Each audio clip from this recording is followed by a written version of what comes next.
decided on various rules for international students, and that made it quite complicated for some of us to make the decisions. I was offered the chance to go home with putting my visa on pause, and basically that was fine. But what we didn't know is how long the pandemic was going to continue, and how long it means that I would not be able to see my now husband. And it was really a 50-50 thing. It was very personal, of course, but it was leaving my boyfriend behind, who I have been with for many years now, and or leaving my family behind for a year. I called my family and I of course asked them what they thought I should do, and all of them without hesitation told me to continue my studies in the US and to return home when I was ready. That was really hard for me to hear, but I'm very glad as well that they were able to tell me so quickly what they thought I should do. And I'm very, very grateful for their opinion and their time that they've given me during this time. I set up many rules with my father, who I'm very close with, and my mother, who I like to talk to often. We're very similar. And now we speak every Sunday at different times, but I spend at least an hour to an hour and a half on the phone every Sunday with both of them at different times, because my mom and my dad are divorced and in different households. So that has helped me to stay sane as well as spending time with my husband, because our fear was that we didn't know how long it was going to go on. We didn't know when the vaccines were going to come, if the vaccines were going to be safe, because both of us are immune compromised. And then there was the issue that I had nowhere to go in England. My parents were putting my brother in their spare room at the time, because due to the pandemic he had lost his home. And I really didn't want to make anything more difficult back home than it needed to be with the pandemic happening. I felt like I wanted to give them a little bit of a break if I could. So in the end, I decided that I would stay here. And I don't regret it, but like, it's been very difficult as well, not being able to see my family for now just going on 2 years this week. And that is crazy to me, someone who visits home every single chance I get. Like, I go home at Christmas, I go home during the entire summer, and I haven't been home for nearly 2 years. So that's naturally been very, very difficult for me, but you know, at least I had somewhere, and I do count my blessings that I had the opportunity to continue my studies with the roof over my head and with understanding parents and husband. Lots of people have had it far, far worse than me, and so this is the bit, I guess, that explains where all of my time has gone. Since I studied here during the pandemic, all of my school work was online. Usually, if you're from the US, you may already know, but you're supposed to take maybe 4 classes, like on average, and that's probably the maximum you should take per semester, because it's a lot of work for each class. I, being me, decided that if I was going to spend so much time away from home and away from my family, then I really wanted to make the most of it and do everything I could to make my graduation or my semesters as busy as possible, but also as rewarding as possible for doing so. So me being me, I was taking 6 to 7 classes every semester in order to make the semester worth being away from home. some may say that's a very unhealthy thing to do. I agree. But I needed to keep myself busy, and creative work such as this was not cutting it for me. Not because I don't love it, but because in a way, I guess it was not. It gave me time to think. It gave me time to think about the things that make me sad. And I was not ready yet to deal with that. Plus, I was very busy every single day worrying about my elderly father getting sick and not recovering from COVID and the possibilities of me never seeing family members again. Fortunately, I've been very, very lucky, and none of my family members have gotten sick, and some of them even work in hospitals, so I feel extremely blessed. I feel that I will probably never be able to express how grateful I am that I haven't lost anybody due to COVID in COVID times. Unfortunately, I did lose my aunt in this last year, but she passed away due to Alzheimer's and some inabilities to continue caring for herself. Although she was cared for heavily by her husband, she unfortunately did not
because of that, we just save gas money by going in the same car. So that's what we've been doing. However, in this fall, my husband will be taking a placement in one of the local schools here and will need to go do his own job. So I will need to continue my journeys to school, and because of that, I will need to, of course, drive myself.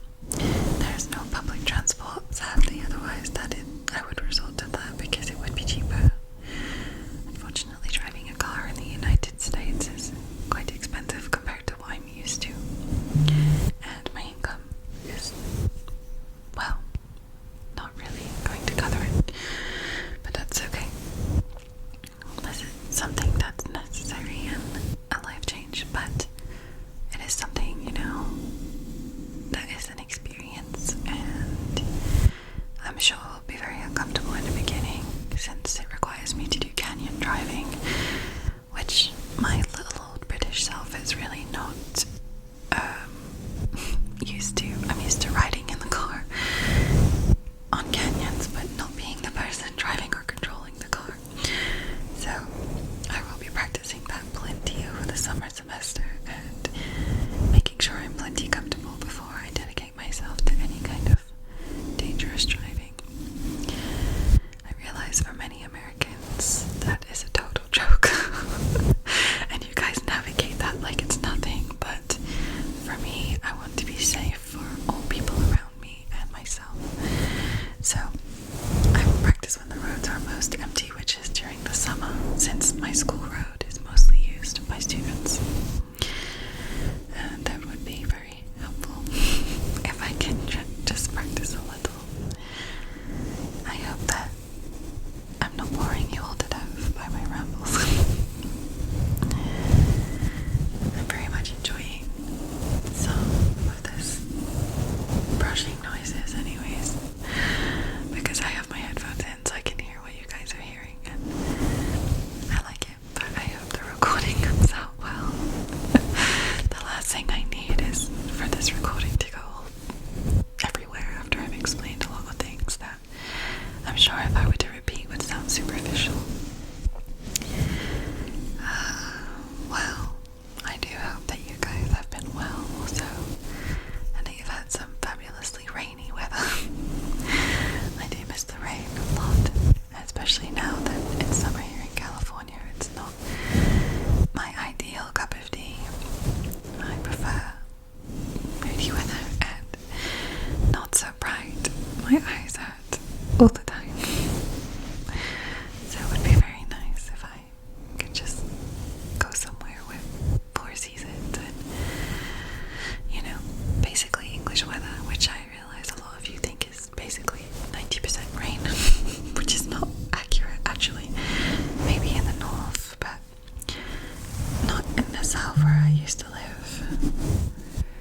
So, yes, we get plenty of nice weather in the summer and the spring and the fall and snow and rain, and I really just miss the diversity. Having sun every day and being crispy warm every day, I'm sure is beautiful for some of you, but I want to enjoy the seasons before I get too old to appreciate them. I'm sure many of you can relate. Anyway, I think that will do it for now. I really enjoyed doing some brush play here and updating you guys a little bit. We have some substantial news, and possibly a new schedule for this channel. The chances of this branding changing a little bit is possible. I've decided that I want it to be more of an extension of myself rather than an extension of